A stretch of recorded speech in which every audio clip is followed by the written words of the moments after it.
Después de varias jornadas donde los hombres de la clasificación general habían conseguido superar las etapas sin demasiados sobresaltos, el Tour de Francia afrontaba un día que sobre el papel parecía ideal para que la escapada volviera a ser protagonista. Era la 13ª etapa de la carrera. Más de 200 kilómetros de recorrido y un final marcado por el histórico Vallón de Alsacia, un puerto de primera categoría que servía como el aperitivo perfecto antes del durísimo fin de semana de alta montaña que estaba a punto de comenzar. Precisamente por eso, muchos equipos veían esta jornada como una de sus últimas grandes oportunidades para buscar una victoria de etapa antes de que toda la atención volviera a centrarse en la lucha por el maillot amarillo. Y desde el mismo banderazo de salida quedó claro que nadie estaba dispuesto a dejar escapar esa oportunidad. Los primeros kilómetros fueron una auténtica locura. Los ataques se sucedían uno tras otro sin descanso, mientras el pelotón rodaba a un ritmo completamente desatado, superando incluso los 65 kilómetros por hora en algunos momentos. Cada vez que un grupo intentaba abrir hueco, el pelotón reaccionaba inmediatamente. Nadie conseguía marcharse, todos querían estar en la escapada del día, y esa pelea convirtió el inicio de la etapa en una auténtica batalla de desgaste. Corredores importantes lanzaban ofensivas constantemente, pero todos los intentos eran neutralizados casi al instante. La tensión era enorme y daba la sensación de que la fuga jamás iba a terminar de consolidarse en la carretera. Sin embargo, el UAE Team Emirates tenía otros planes para el día de hoy, demostrando una autoridad implacable que dejó a todos los aficionados con la boca abierta y cambió el rumbo de la jornada. Si quieres enterarte de todos los detalles de cómo se gestó esta exhibición y no perderte ningún análisis del Tour de Francia, suscríbete a mi canal de YouTube para ver más videos como este. A partir de ese momento de tensión absoluta, la carrera tomó un rumbo completamente inesperado que nadie pudo prever, después de que el pelotón rodara durante muchísimos kilómetros a un ritmo completamente desatado, devorando el asfalto y neutralizando de forma casi agresiva cada intento de fuga. Carrera terminó rompiéndose por completo debido al puro desgaste físico de los corredores.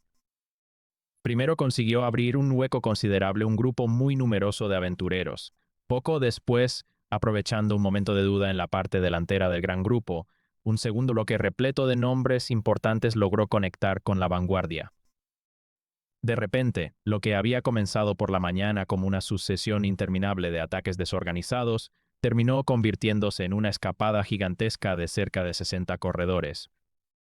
Estamos hablando de una fuga de muchísimo nivel, un auténtico pelotón de vanguardia, donde aparecían ciclistas de la entidad de Tom Pidcock, Brandon McNulty, Tim Wellens, Ben Healy, Harold Tejada o Ionis Aguirre, entre muchos otros corredores con calidad más que suficiente para pelear por la victoria de etapa en cualquier terreno. Al ver la enorme entidad, la peligrosidad y el número de integrantes de ese grupo, los directores de los equipos de la clasificación general tomaron una decisión muy clara desde los coches oficiales. Dejaron marchar la escapada.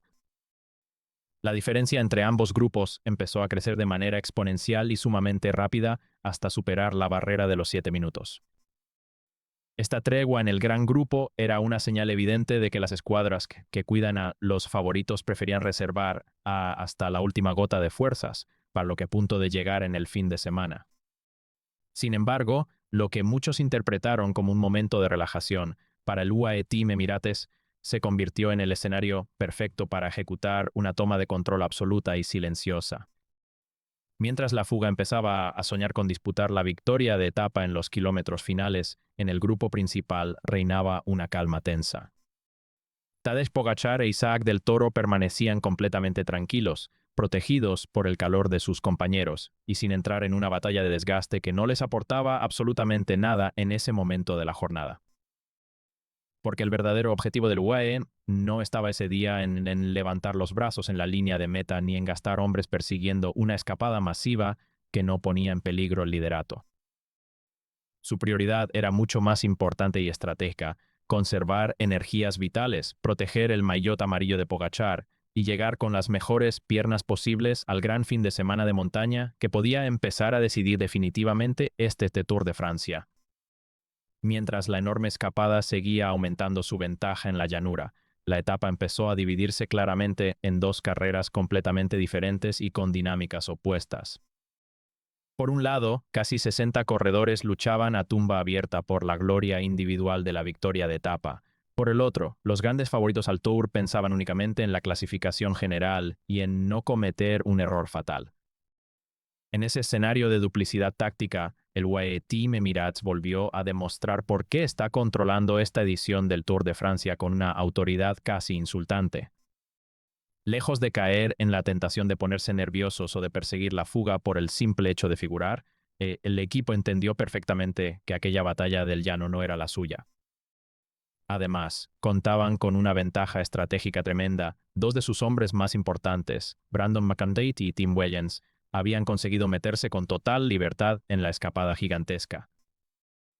Este movimiento daba todavía más tranquilidad al conjunto emiratí, ya que contaban con representación la vanguardia para disputar el triunfo o para servir de apoyo en caso de una emergencia general. No necesitaban gastar energías de forma innecesaria, no tenían la obligación de asumir el control del pelotón en la persecución y, simplemente, tenían que vigilar de cerca a sus rivales directos mientras dejaban que la carrera siguiera su curso natural. Mientras tanto, dentro de la propia fuga también se libraba otra pelea muy distinta y espectacular, la del maillot verde de la regularidad. A mitad de etapa llegó el sprint intermedio y los grandes especialistas en la clasificación por puntos no desaprovecharon la oportunidad de brindar un gran espectáculo. Jasper Philipsen, Mads Pedersen y Biniam Girmay protagonizaron un soberbio duelo de potencia pura por los puntos, con Philipsen imponiéndose finalmente sobre la línea para recortar diferencias en esa clasificación que continúa sumamente abierta y emocionante. Esta disputa era una muestra más de lo importante y compleja que era aquella escapada. Cada corredor tenía un objetivo diferente en mente. Algunos soñaban con ganar la etapa, otros buscaban consolidar maillots secundarios y otros simplemente querían aprovechar la libertad otorgada por el pelotón para escalar posiciones en la clasificación general individual. Pero mientras todo ese caos y actividad sucedía delante, en la cabeza de la carrera, las cámaras de la televisión internacional volvían una y otra vez al grupo de los favoritos, y fue allí donde apareció una imagen que ya empieza a convertirse en una costumbre absoluta durante este Tour de Francia. Se trataba de Isaac del Toro rodando pegado, rueda a rueda, a Tadej Pogačar. El joven mexicano se movía sin aspavientos, sin realizar movimientos bruscos que delataran fatiga, sin enseñar el más mínimo signo de nerviosismo ante el ritmo del grupo y manteniéndose siempre perfectamente colocado alrededor del maillot amarillo. Una vez más, y a pesar de su corta edad en la máxima categoría, el ciclista de Ensenada entendió exactamente en qué consistía su trabajo del día. No hacía falta atacar de manera prematura, no era necesario gastar fuerzas en balde ante las cámaras.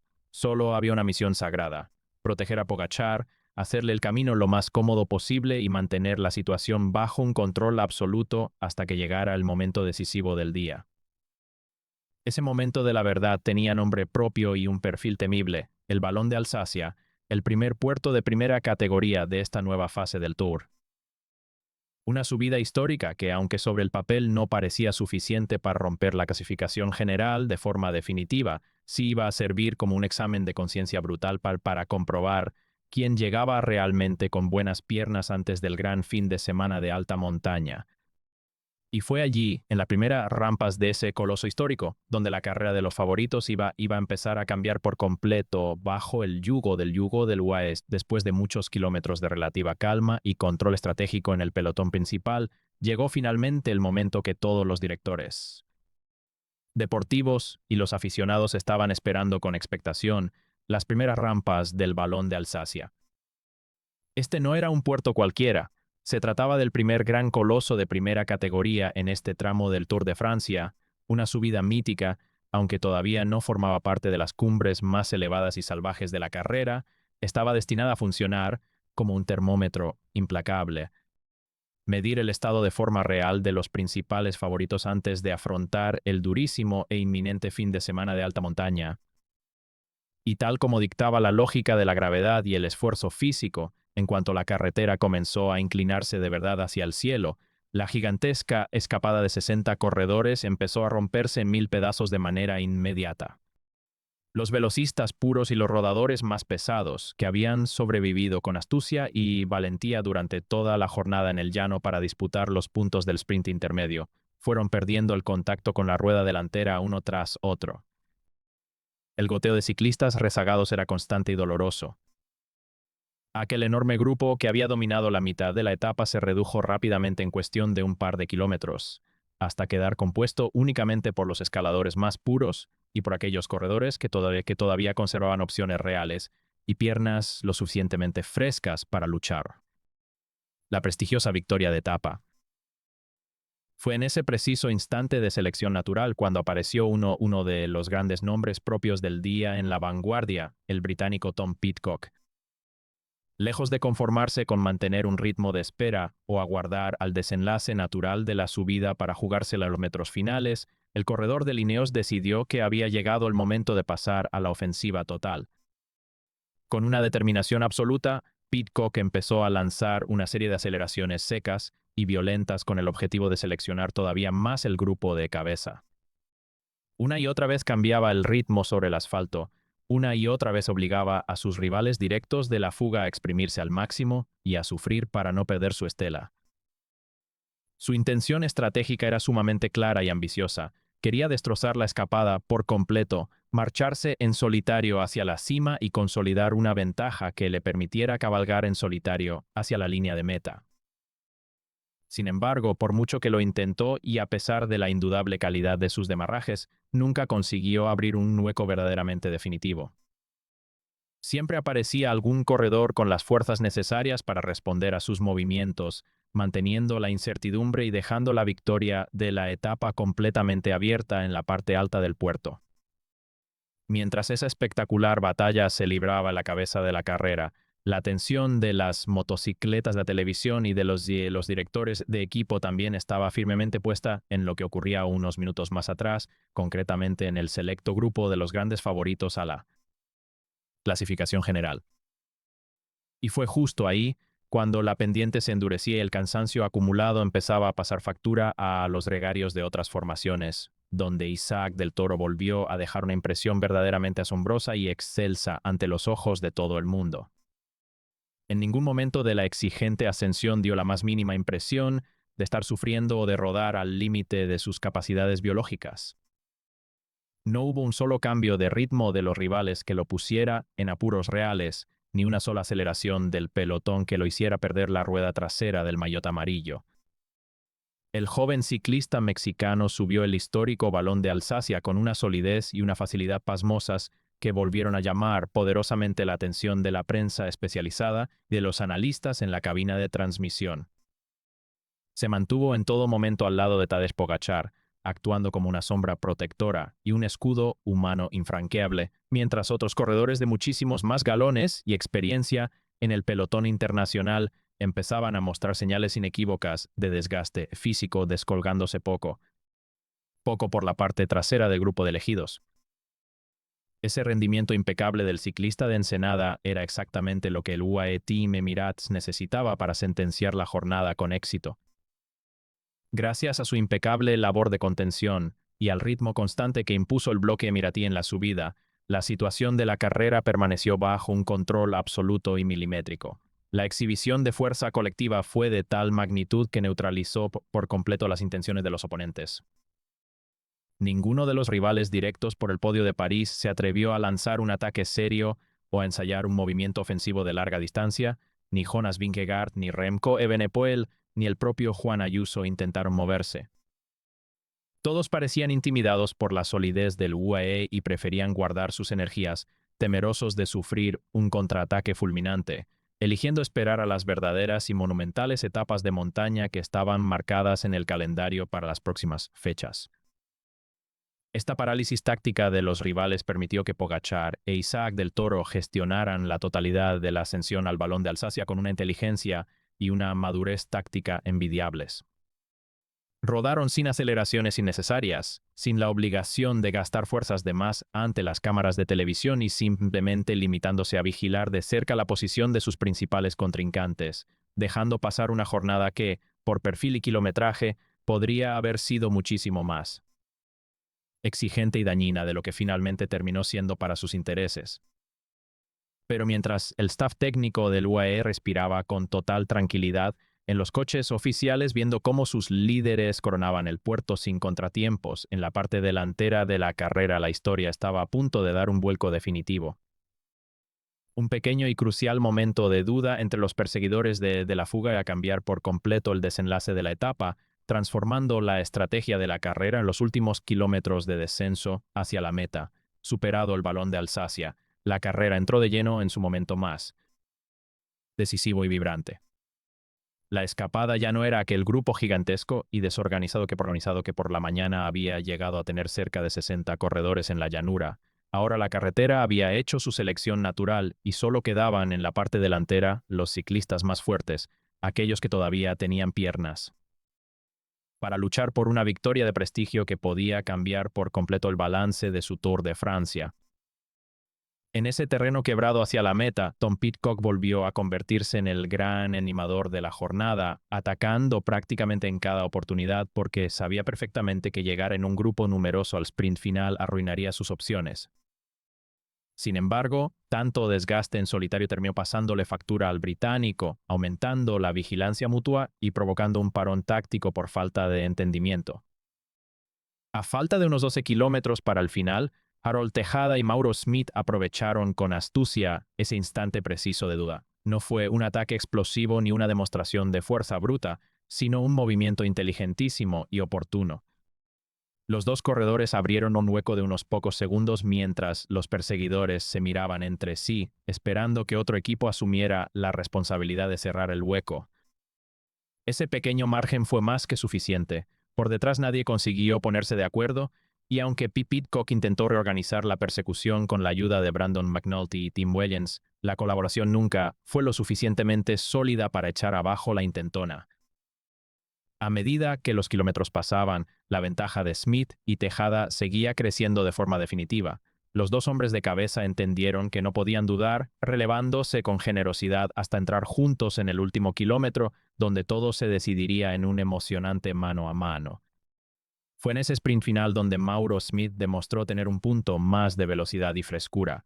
El suizo lanzó su ataque en el momento justo y consiguió superar a Harold Tejada sobre la misma línea de meta para llevarse una de las victorias más importantes de su carrera profesional, dejando al colombiano con el sabor amargo de la segunda posición. Unos segundos más atrás del dúo de cabeza apareció Tom Pidcock. El británico cruzó la línea de meta en la tercera posición, culminando una etapa espectacular en la que fue, sin duda alguna, uno de los corredores más ofensivos y vistosos de toda la jornada. Y aunque no consiguió levantar los brazos en señal de victoria, su tremendo rendimiento en la fuga sí tuvo una consecuencia directa muy importante para la clasificación general individual, es al tiempo que logró recuperar respecto al grupo principal. Pidcock adelantó a Isaac del Toro en la tabla, arrebatándole una posición justo antes del esperado y temido fin de semana de alta montaña. Eso sí, más que una derrota deportiva o un paso atrás para el joven mexicano, este movimiento era el resultado lógico de haber ejecutado una estrategia de equipo completamente diferente y disciplinada. Mientras Pidcock había tenido la libertad total para jugarse la etapa desde la fuga y ganar minutos valiosos, Del Toro había pasado la jornada entera cumpliendo una misión colectiva muchísimo más trascendental: proteger a Tadej Pogačar. Y esa diferencia radical de objetivos iba a cobrar todavía más sentido en cuanto la carrera se adentrara en las grandes cumbres. Con la 13ª etapa ya finalizada, el Tour de Francia deja atrás de forma definitiva las jornadas de transición y entra en el terreno donde verdaderamente se decidirá el dueño del maillot amarillo. Hasta ahora hemos visto escapadas multitudinarias, caídas y días donde la prioridad absoluta de los favoritos era simplemente evitar pérdidas de tiempo tontas, pero ese escenario cambia por completo a partir de mañana. Las próximas etapas ya no permitirán esconderse a nadie. Cada puerto será una oportunidad para el ataque y cada kilómetro de subida marcará diferencias insalvables. El UAE Team Emirates llega a este momento crítico exactamente en la posición que quería, con Pogačar de amarillo y con un Isaac del Toro que, a pesar de ceder ese puesto ante Pidcock, sale sumamente reforzado en lo físico al superar el balón de Alsacia sin mostrar debilidad. Ahora te pregunto a ti, ¿Crees que Del Toro logrará mantener esta solidez para frenar los ataques del Visma en la alta montaña o acusará el desgaste de su debut? Déjamelo saber en los comentarios.